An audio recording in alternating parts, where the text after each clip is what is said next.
Hello, everyone. Welcome to the Gary And Crystal Show. Hey, wait a second. That's my line. That's okay. I'll let you use it. Okay, so are you glad the holiday season is finally over with? Yeah, it was a good holiday season, but only bad thing was we decided to move during New Year's, and Right. so that's been kind of exhausting, and still not finished with unpacking. No, there are boxes everywhere. But we're getting there. Yeah. So anyway, we missed last week because of that. That's right. Yeah. That's right. So if anybody's been looking for us, we haven't gone away. Right. Just been busy. So we thought we'd start off this show a little bit differently. We wanted to start off by talking about the banking industry just a little bit more. We had talked about that in the past. One of the concerns that we were having is just that the bank fees that are bothering people a lot. And they're bothering people to such a degree that there's this one attorney. This is an article that was in the Huffington Post, stated back January the 5th, 2010. This California lawyer, he decides to sue Bank of America. Does Arnold know about this? I don't know if Arnold knows about this, but I think Arnold might approve. But I don't know, really. I'm just assuming that. But anyway, what happened was this particular attorney, he was suffering a cash squeeze. And so what he did was he went to the bank and he asked them to raise his credit limit. And the bank responded by sending him a 2-page letter. And the first page of the letter declined his request to raise his limit. And then the second page of the letter actually lowered his limit. That's customer service for you. Yeah, that is customer service. And he cited economic trends as the reason why they lowered his credit limit. In addition to that, they decided to raise his interest rate on his credit to 27.99%. They take away his free toaster too? You know, I don't know if he even got a free toaster when he opened up the account, but he threatened to sue them, and the reason for this is that he's current on his payments. I mean, it wasn't like he was behind on his payments or anything like that. He actually has very good credit, and so he has sent Bank of America a letter threatening to sue them if they don't charge him penalties for not paying his bill, because he decided as a result of their action that he's not going to pay on his account anymore. This is one time where you see a lawyer suing somebody actually rooting for him. Yeah. Wait. Here I am agreeing with that, and I'm like, wait a moment. Wait a moment.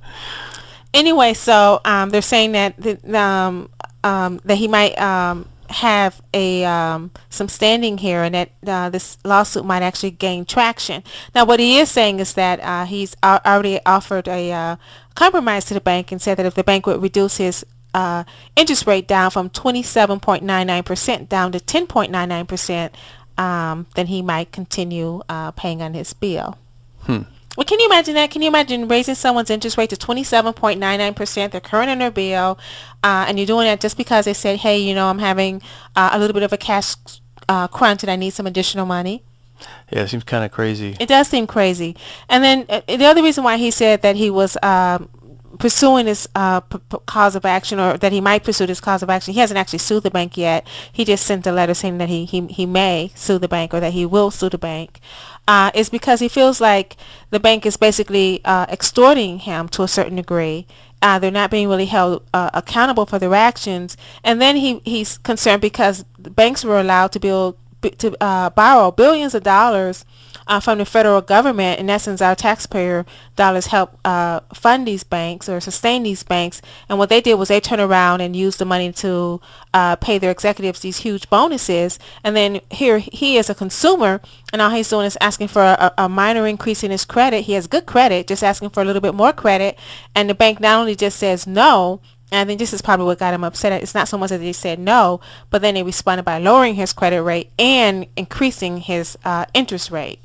So that's a case that I think, or a situation that I'd like to follow and just see kind of where things go with that. Yeah, it's very interesting because we had talked about bank fees and things like that, just with the banks that we deal with, Right. And how they're adding fees on to anywhere they can. Right, anywhere they can. I think I have a client that said that she feels that the banks, people that work at the banks spend every waking moment thinking of new ways to feed the consumer, or find new fees for the consumer.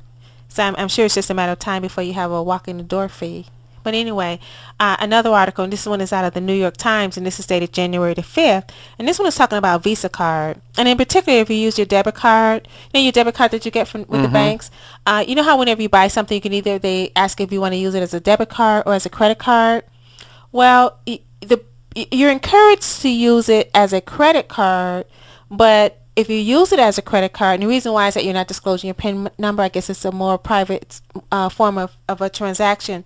The money still comes out of your account either way. But if you use it as a debit card, depending on where you bank at, sometimes you as an individual may have to pay a small fee. But if you use it as a credit card, then you don't have to pay a fee for using your account. But by using it as a credit card, that the money is being pushed down to the retailers or the stores or anyone that is accepting your credit.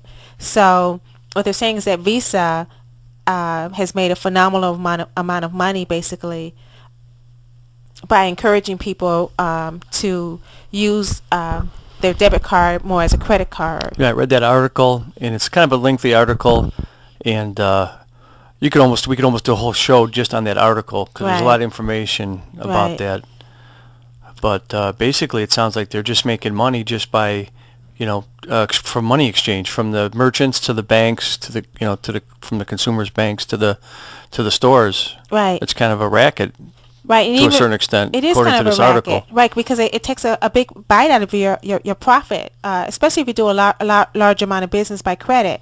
And as a result, some stores such as Costco, they won't even allow you to use your debit card. Well, I think what it was is that there's two ways to do it. One's with a PIN and one's with a signature. Right. And I think Costco said that they won't let you do a signature. I think it's just because I have used because we have a Costco. Right. They will let you use a PIN. They don't have the signing ones. Right. And so when you use a PIN, you're using it more as a debit. But when Maybe you that's sign what off it on is. it, you're using more as a credit. Okay, because I know Target has something too where you can sign. Right. And that's using it as a credit card. So it's a little confusing. Right. So anyway. But it's just another, like a big fee-making machine. Right. Although, it's more for the merchants are really the ones, and they pass it on to us. So that's basically what they were saying. Right, and that's true because I know I have a service-oriented business, and I accept credit cards.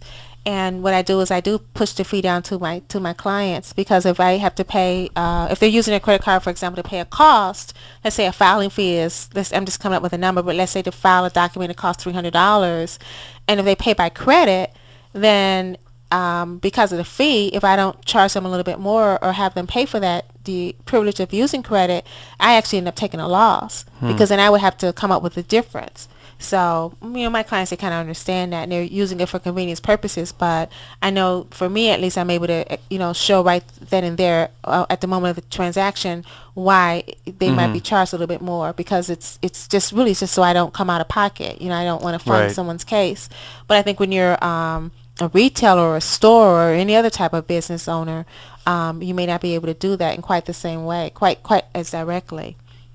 Our whole economy now is being set up to use those cards. Right, it is. Right. And it's convenient. It's easy. So you don't have to carry around, go to the cash station, carry around a bunch of cash. You just use your card, your debit card, to buy things. So. Right.